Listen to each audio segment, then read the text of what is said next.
old friend's wife. I thought it'd be her and my old friend Luke passing on some belated Christmas wishes, as I hadn't seen either of them over the festive period. It marked the first time in almost 20 years that I hadn't seen him during that time, but for that, there was a very reasonable explanation. The week before Christmas, Luke's mom had suddenly passed away. He and his family were devastated, so instead of doing the usual and spending every spare moment down at the pub, he very understandably wanted to have a quiet Christmas. The funeral had been small, a family affair, and so when the name of Luke's wife popped up on my phone, I was excited to hear from her and my old friend. But as it turned out, Luke wasn't there, and in fact, he'd gone missing. Sarah said it wasn't so much Luke's absence that worried her. It was what he'd said before he left. He was still grieving, so the idea of him needing some time alone was understandable, but when Sarah said he mentioned something about talking to an angel, my jaw dropped. Sarah asked where he was going and why, and Luke only told her, "You wouldn't understand," or "You wouldn't believe me." Sarah then said she wouldn't let him leave until he told her where he was going, and when Luke replied, "To talk to an angel," she was too stunned to stop him as he shoved his way past her with a bag full of supplies and some spare clothes. When she asked if I knew what that meant, I said yes, that I did, and that while I couldn't promise anything, I had a pretty good idea where I could find him, and not only would I tell her where that was, I'd do one better. I'd drive all the way up to Scotland, and I'd bring Luke home myself. Sarah was worried Luke had gone insane, and while I didn't know if that was the case, I knew that if we got the police involved, Luke might end up getting into some serious trouble. Now, we didn't want him locked in a cell or doing 30 days in a mental health unit if all he needed was just a nice hug. And if he needed serious treatment, then sure, we could go down that road if we needed to. But both me and Sarah agreed that the best thing to do was to find him before he got himself into trouble. And not just the legal kind either, more like trouble from the weather. Sarah noticed how Luke was packing some camping gear into his car before he left, another thing which frightened her because where was he planning on camping in the middle of bloody winter? She had no idea, but I did. Like I said, Scotland. More than 20 years before, when myself, Luke, and two friends of ours were all either 21 and 22, we went on a camping trip to Ayrshire. We drove out to a place called Loch Braden, set up a campsite near the loch's edge, and then spent a few days roasting chestnuts on an open fire, getting pissed drunk and hoping it would snow. And yes, you heard that right. We didn't head out camping in the summertime like normal people. We went 2 days after Christmas because we felt cheated out of a white one and fancied an excuse to booze it up around a warm, crackling fire. Now, I know that probably sounds mental to some people who'd rightly assume winter camping to be a pretty terrible idea, but we were young, dumb, and full of such terrible ideas. And so off we went. It didn't snow while we were there, but we did find a chestnut tree, and now the taste forever reminds me of freezing my balls off up in Scotland. It was worth it for the fire and booze and the banter, though, and it wasn't just beer and vodka keeping our own fires burning, if you know what I mean. We were passing spliffs back and forth, but not Luke.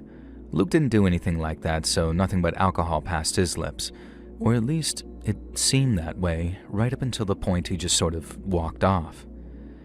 Now, me and our two friends were absolutely bombed, so while we were splitting our sides over absolute nonsense, Luke seemed to be on a different wavelength. I kept an eye on him to make sure that he was doing okay, and he didn't seem sad, but over time he got quieter and quieter until eventually he just got up and walked off on his own. We called out to him, asking where he was going, because we'd usually announce if we were going for a piss or whatever, for safety purposes, I suppose. But Luke didn't say anything, and we had to call out and ask where he was going just to be told, "Just going for a walk." Now, me and our two pals started poking fun at him and saying he was slinking off to take the knock, as we called it, which just means vomiting after drinking or smoking too much. Now, I thought that he'd be back in a few minutes, but I think maybe an hour flew by with us just laughing away before we realized that Luke still hadn't come back. Now, we started panicking a bit, because our mobiles were useless out there in the middle of nowhere, so off we went with our torches to go looking for Luke. Now, it got quite scary at times, and not just because we were so drunk and stoned, but because reality started to become something of an elastic concept at times. That was mostly my fault, and that admission will make a lot more sense later. But for now, let me quickly reassure you by saying that we found Luke, safe and sound, and got him back to the campsite. Now, we were all knackered by then, so not long after getting back to camp, we got into our sleeping bags and let the campfire burn down as we got some much-needed rest. But then, as we're all lying there in our tents and there's nothing but quiet and stillness, Luke spoke up in this obviously drunken voice and said something like, "Guys, I saw an angel out there." Now, he said it so sincerely that we all just sort of burst out laughing. One of our friends, Ben, replied asking, "Bloody hell, mate, how much you had to drink?" Now, our other friend was laughing, saying, "You saw a Christmas angel, did you? My arse you did. The angel flew out of those lagers you were drinking." Now, Luke insisted he wasn't mistaken, but sounded like he was on the verge of passing out, and then once the laughter died down, we all just sort of slowly fell asleep. Now, the next day, we packed away the camping gear and agreed on a nice fried breakfast in a cafe before heading home. We poked a bit of fun at Luke over his claim that he'd seen an angel, but he took it on the chin with a very much, "Fine, you don't have to believe me" kind of attitude. Now, I assumed Luke might feel a bit embarrassed and was all too willing to move on from his little sighting, but he didn't. In fact, over the next year or so, the angel sighting seemed to be the basis for Luke's newfound faith. He didn't turn into a complete Bible thumper or anything like that, and since he didn't shove it down our throats or anything, me and his other friends were just kind of like, "Whatever floats your boat, pal." Some came to believe that whenever Luke talked about the angel, he was weaving a kind of metaphor about finding God up in Scotland one Christmas after having a bit too much to drink. But I knew Luke wasn't talking in metaphors. He really did think that he'd seen an angel. And so when he told his wife that he was going to talk to one, I had a pretty good idea of where he was heading.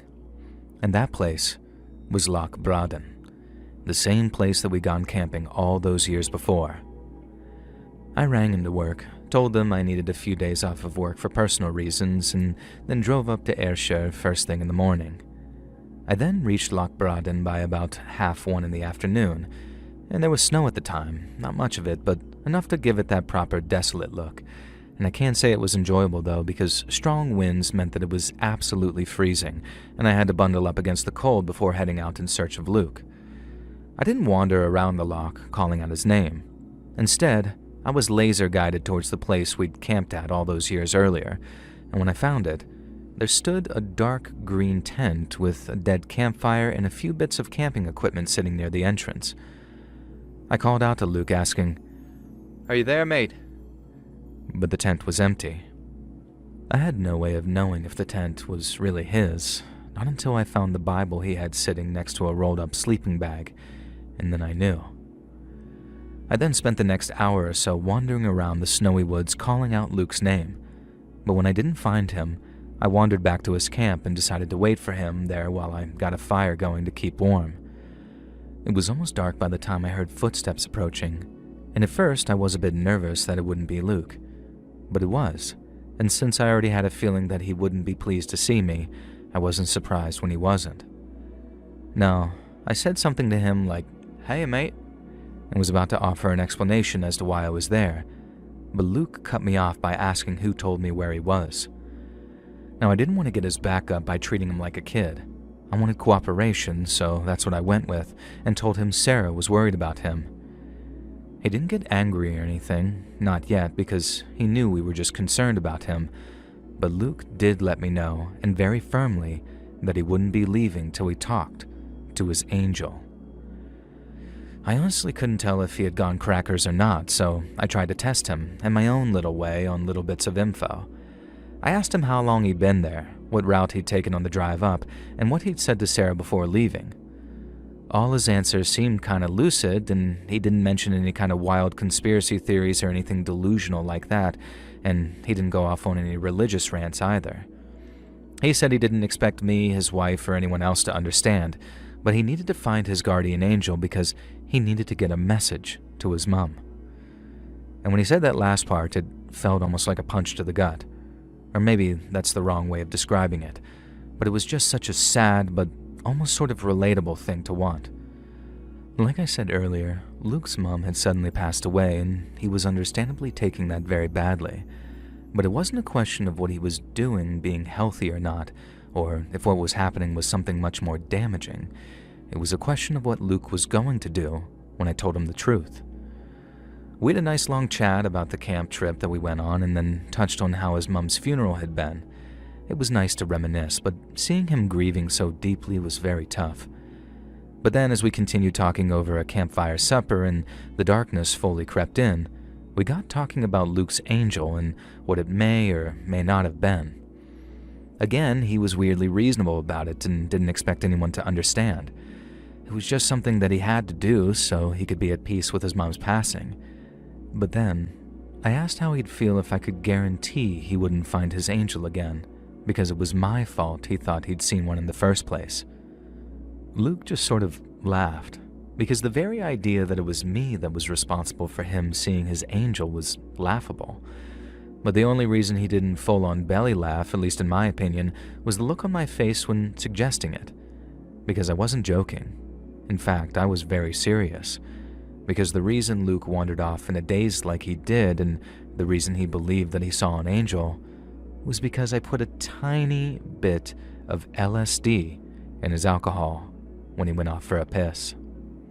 He was already drunk and he was drinking some cheap piss, so he didn't pick up on the taste at first. And I thought it'd have a funnier effect on him, but I guess it didn't. And when he didn't come back when he thought he would, I felt very personally responsible. No one but me knew I brought any, and I was planning on telling him that what I'd done come bedtime or the next morning. But after we, or should I say I, almost lost Luke, I decided not to tell anyone what I'd done for fear of the backlash.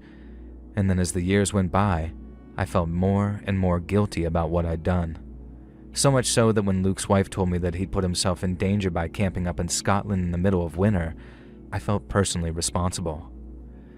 It might have only been a snort, but Luke laughed when I suggested I was responsible for his angel sighting.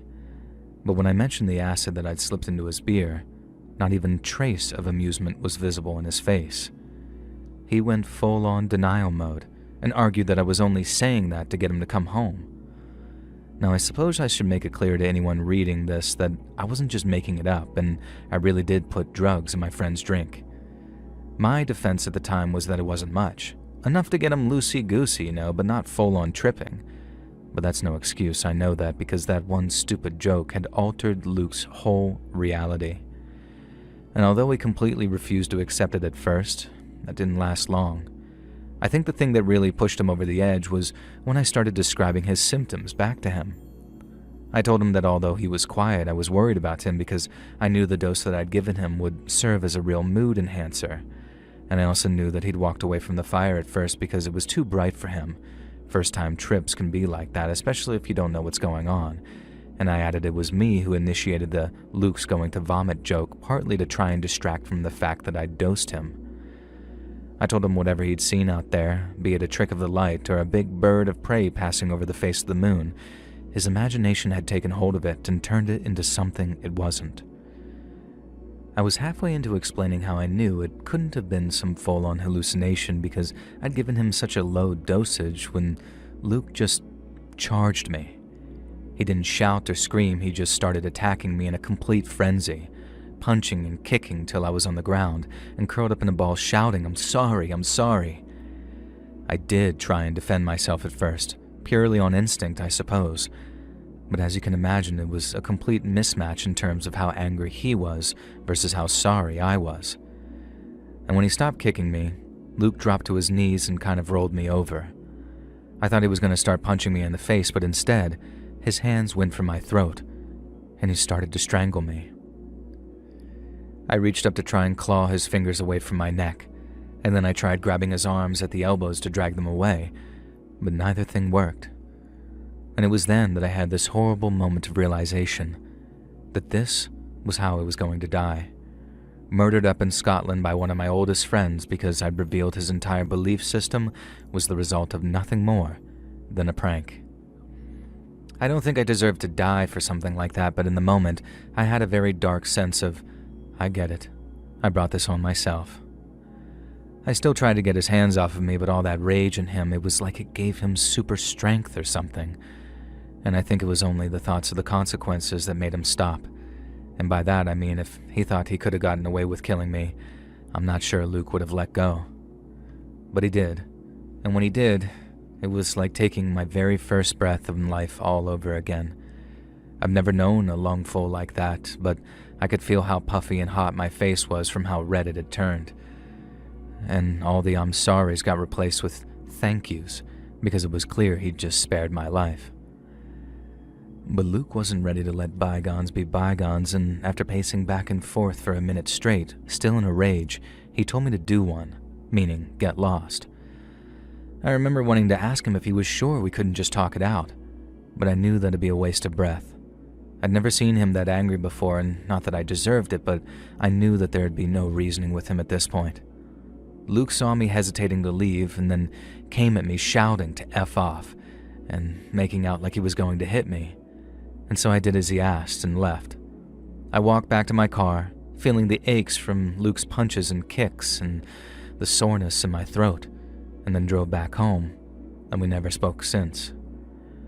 I called his wife from a service station and filled her in on everything that had happened. I put off telling her about the spiking incident for as long as I could, but when I did, she did a kind of verbal double take in asking me to repeat myself, and when I did, she immediately hung up. There was no anger, no insults. She just hung up the phone, and that was the last time I spoke to her, too. I understand why they've chosen to cut me off. I just hope that one day they find it in their hearts to forgive me, and if Luke still has his faith after I told him, then I hope that'll one day be the case. Because after thinking about it for quite a while, and I think that in a way, Luke really did find his angel out there at that old Ayrshire campsite, and when it spoke to him and told him to spare my life, he listened.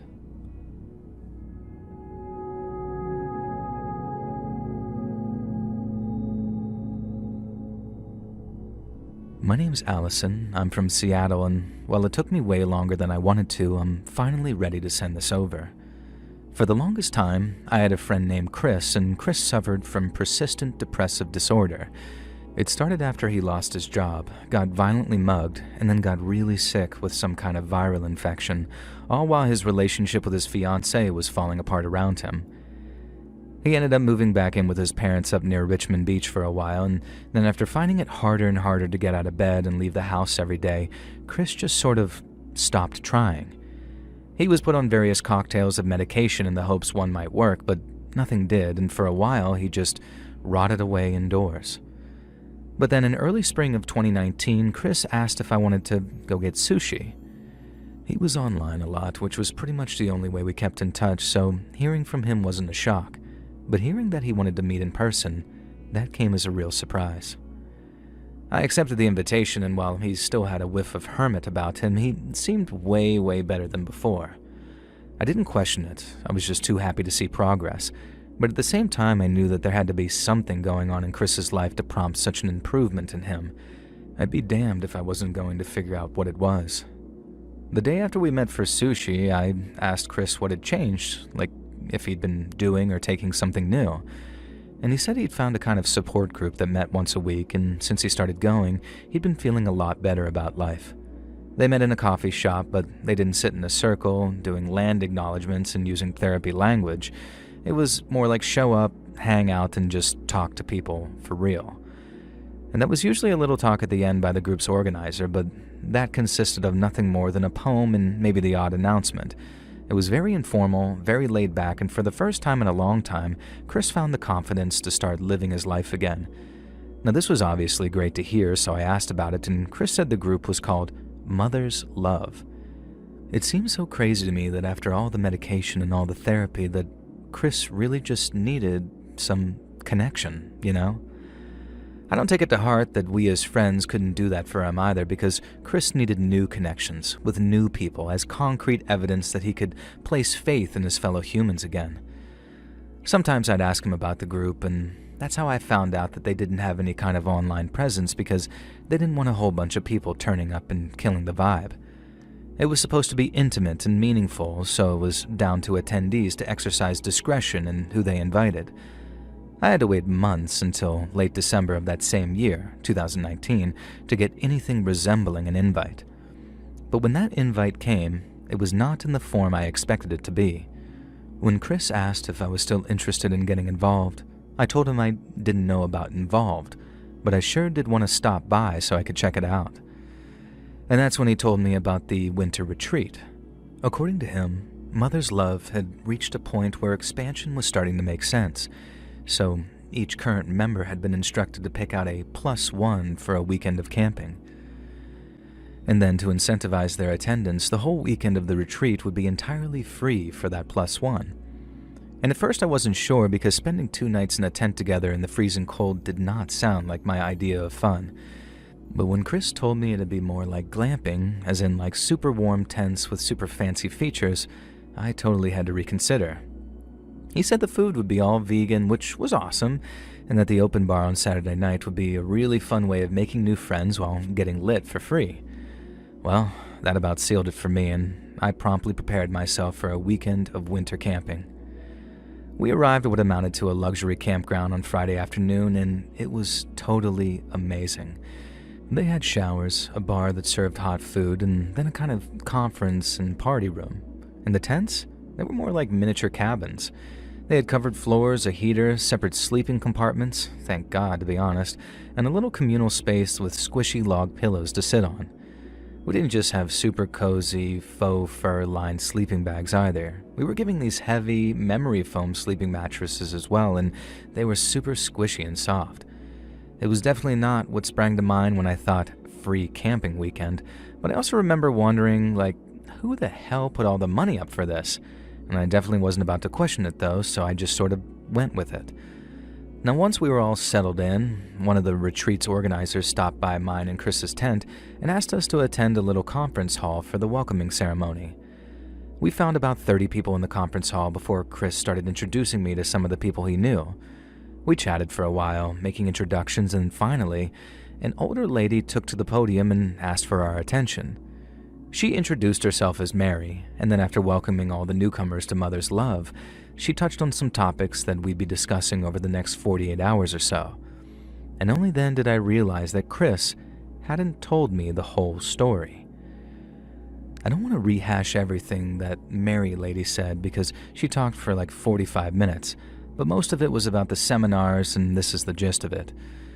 There was one about maintaining a low impact on the environment, which was all well and good, but then there was one about anti-natalism, which turned out to be a fancy word for thinking having babies is wrong or something. And when I asked Chris about that afterwards, he said some people believe the earth is so overpopulated that it's messing up the environment. But I thought Chris's group was just coffee and pancakes, not hardcore political stuff. And Chris said it didn't start out that way. It was just something that they all got talking about over time. But there seemed to be a dramatic difference between the seminar on centering oneself in nature and the one I think was titled The Death March of Western Capitalism. Now, I thought we were going to be drinking cocoa around a campfire and going on nature walks, but Chris just kind of shrugged it off. He said he wasn't really into the political stuff either, so we could just sit it out if I wanted to and head off on that nature walk when I was excited to.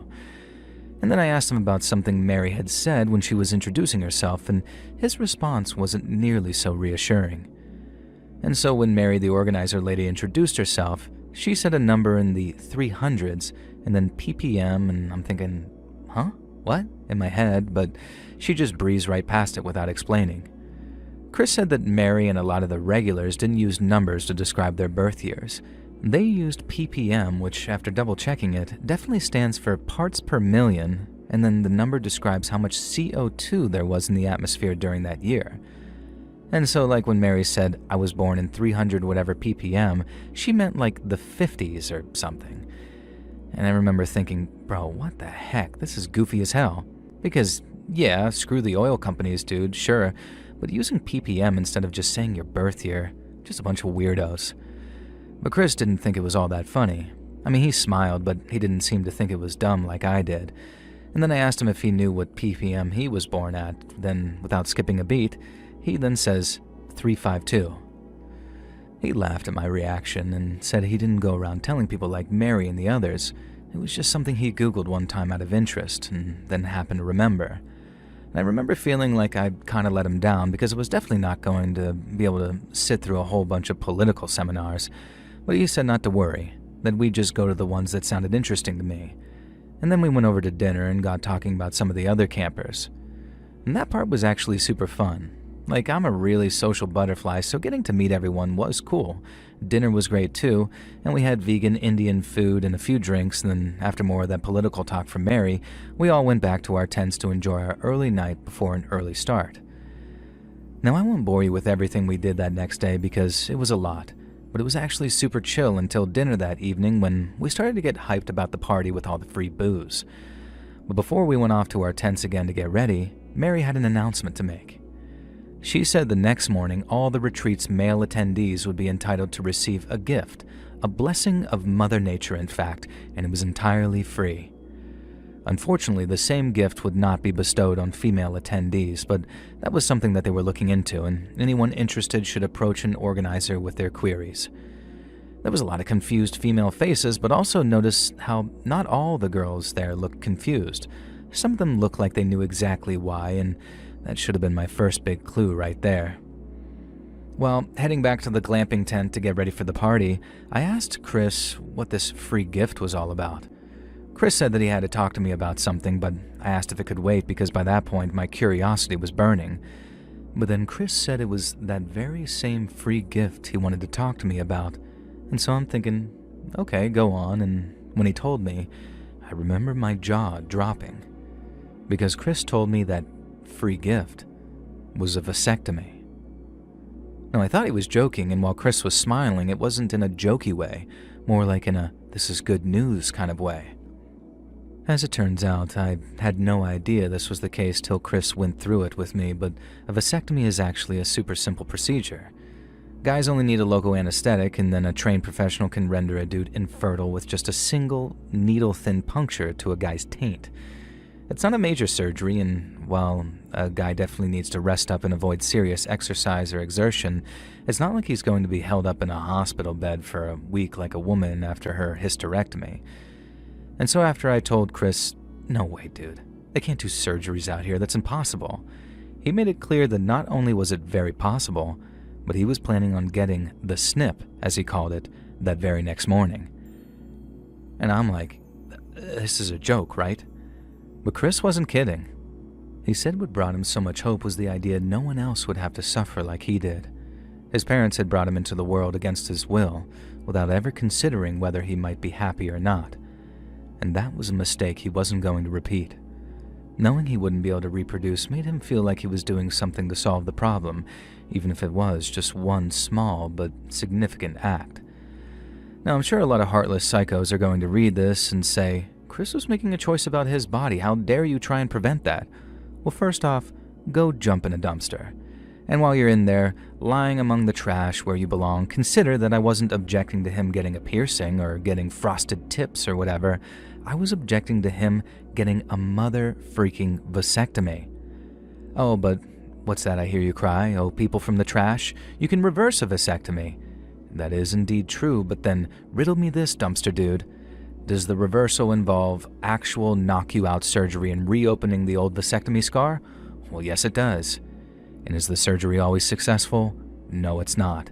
And while I didn't know that till I Googled it in a panic, I sure as heck showed it to Chris when I did.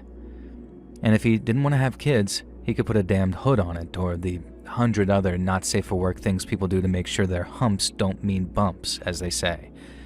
But no, Chris had made his mind up. He wanted his little sacred rights so he could respect his mother's love, and there was nothing I could do to convince him otherwise.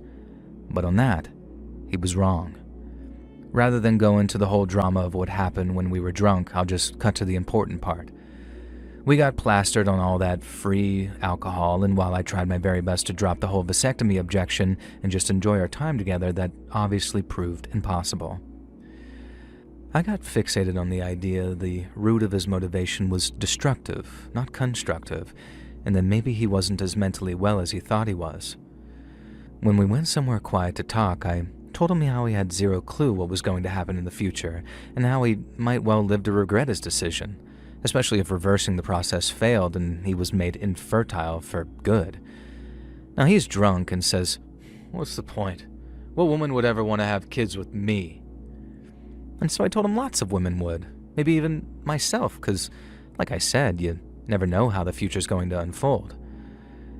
Now, we didn't immediately start making out like in the movie or anything, but I thought I actually got through to him after saying how once he was done putting himself together and had a job and took care of himself, then he was attracted enough that plenty of girls would want to date him.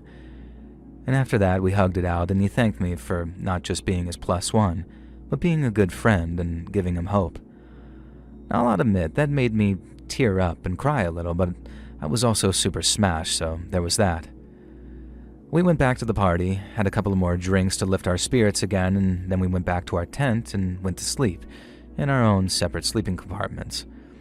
Now, my memory of those last couple of hours is kind of hazy, I'll be honest, but what I do remember is going to sleep with the knowledge that one of my best friends was not about to do something potentially irreversible. But when I woke up the next morning, Chris wasn't in the tent. I put on a bunch of warm clothes and went looking for him, but was so hungover that I only got a few steps out of our glamping tent before I ran into a tree and started puking while leaning against it. Now after that, and once I sort of cleaned myself up, I went looking for Chris, but found the atmosphere in the camp to be way different than before. During the previous 2 days, whenever we went anywhere, everyone was saying, "Hey, how's it going?" to us, and were generally super friendly. But when I walked around the camp that morning, everyone just sort of stared at me in total silence. I mean, they whispered and talked among themselves as I passed, but they wouldn't say anything to me, and they wouldn't return my fake, panicking but pretending to be friendly smiles. Now, I kept asking, "Has anyone seen Chris?" But no one would answer me, and it took until I found one of the organizers before I got any kind of explanation. The conference room was being used as the surgery, and I could already see a couple of guys sitting in the little waiting area through a large window, but I couldn't see Chris. And that's when I was approached by that same girl who welcomed us on the first day and was asked to return to our tent so we could talk in private.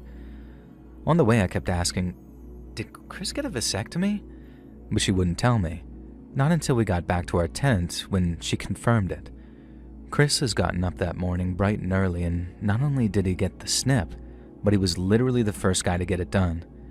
He was actually resting in another tent as we spoke and was kept separate from me because of what a, quote, negative person I was being. Now, she was the first one who told me what a terrible person I was for not just being like, "Yeah, cool, no big deal, bud." And I said the same thing to her as I'd said to anyone else. "Go F yourself with a cactus, you psychos." Chris was a vulnerable, emotionally damaged person who needed serious psychiatric care, and then as his new friends, instead of encouraging him to get it, they tricked him into a physical solution to what was a mental problem. And personally, I'll never stop hating them for that. I'll also never stop hating them for how they let people treat me as I was leaving. I cannot overstate how sickening it was to attend a seminar on feminism in Trump's America one day, and then the next, have women just standing back and smiling as grown-ass men got up in my face and screamed the C word at me so furiously that I remember their spittle landing on my cheek.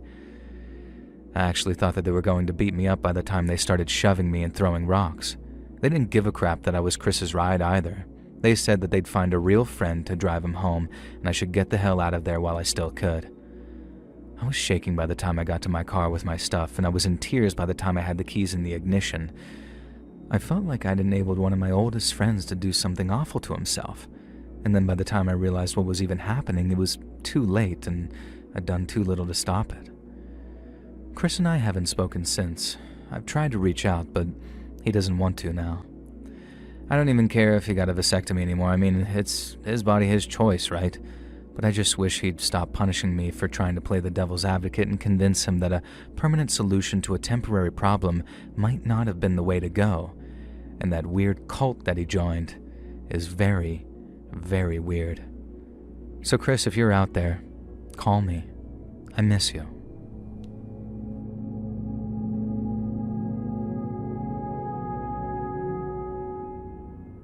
My name is Alf. I'm a fan from Sweden, and today I would like to tell you my very own true scary story about the most frightening experience of my whole life.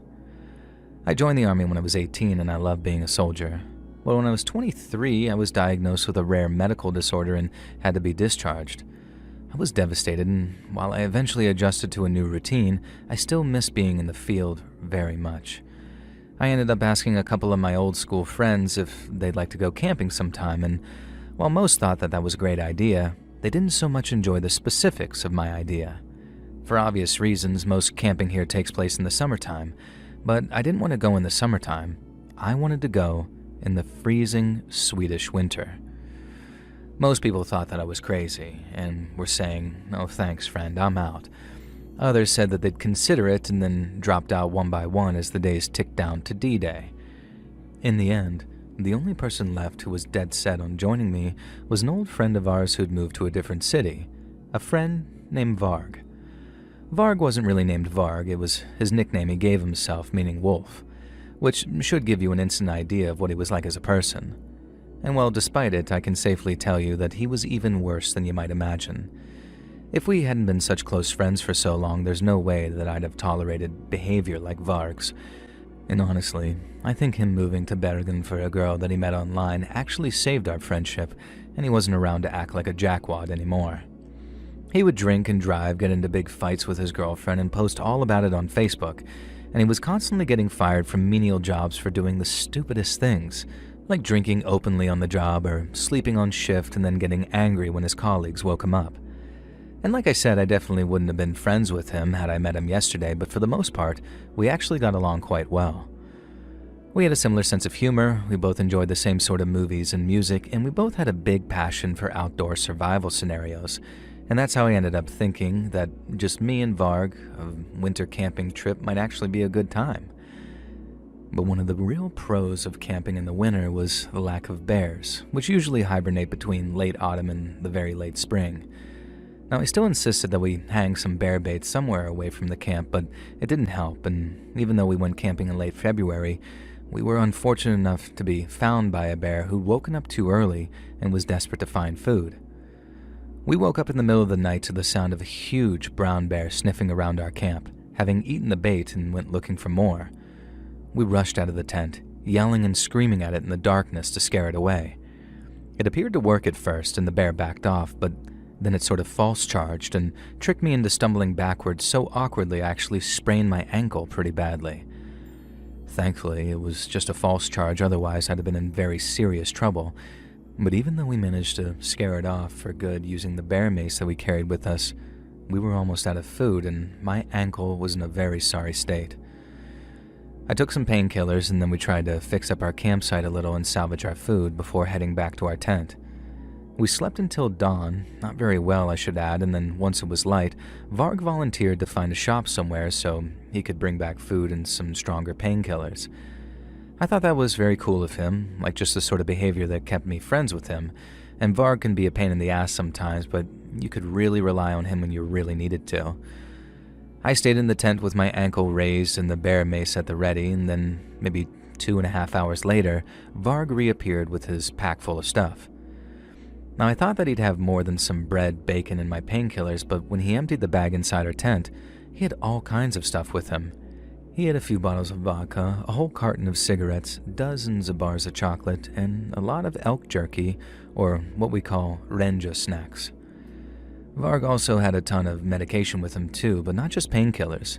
There were all kinds of things, from anti-allergy medicine to antacids for stomach trouble, and while I expected Varg to be pleased with himself at having brought back such a bounty, he seemed almost angry. He emptied out the bag with some force, like he was full of spite, and when I saw that strange variety of medicine tumble out onto the ground, I started to get kind of suspicious. I asked Varg where he'd gotten all that stuff, and he just said, "I found a shop." But then when I asked him why he bought and me anti-allergy medication, he snapped a little and said he just grabbed whatever he could because he needed to be fast. It made sense in a way. Varg wasn't a rich man, and he wasn't generous or careless with his money, and so after a moment of thought, I turned to him and asked, "Did you steal these things?" Now, I knew the answer before he even said anything. He had that guilty look about him that I knew all too well, and in the past I sometimes found it funny, because you could always read his face when he'd be the one to do something wrong, like hide the teacher's chalk or put a pin on another people's chair. But that time, I didn't find it funny, and neither did Varg. He still had that angry air about him as he told me, "I didn't have enough money." and I found this outrageous, as any normal person would only buy what they could afford. But at any objection, Varg tried to defend himself by explaining what had happened. He said at first all he did was put down the painkillers, the vodka, and the cigarettes, but he was short by just a couple of krona, our dollars here. And the lady tells him he needs more money, but Varg insisted it was an emergency and she needed to accept the amount he had. Obviously, the lady saw no emergency, just a man trying to buy vodka at like 8 in the morning, and so she told him no. Varg said he offered to come back later with the rest of the money, but sensing he probably wouldn't, the woman said no once again. And this is when Varg lost his mind. He attacked the lady, beat her till she wasn't moving anymore, and then filled his pack with anything he could grab before running out of the shop. He didn't even get help from me, he just ran before someone came along to see what he'd done. I was furious, but so was he, and if you can believe it, we argued back and forth about who was in the right. Varg insisted he did the right thing for me and him, and that was all that mattered, and to this day I still can't believe he saw things that way.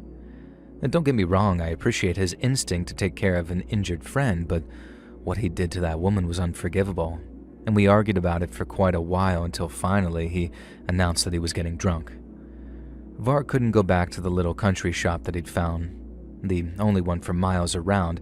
He'd have to walk for miles and miles to some other place to get help, and the cold had completely killed our little flip phones, so we needed a landline, and then since we were way out in the middle of nowhere, Varg would have to search long and hard to find one he could use. So before that, he was going to get drunk. Now, if you imagine Varg planned on getting drunk and then getting back behind the wheel of my car, then yes, that's exactly what he's planning on doing, and this sparked another argument between us. But since it truly was a case of beggars not being able to be choosers, I had to shut my mouth, drink a little vodka to help the painkillers along, and wait until he was good and ready to help me. And there came a point when there was nothing but silence. I didn't have anything to say to him, and he didn't have anything to say to me. And then as we sat there, me eating and him smoking, I noticed a little plane flying in the sky above our heads. I didn't think much of it at first. Who would? It was just a small plane, but then minutes later, I saw it fly over us again before it started circling us.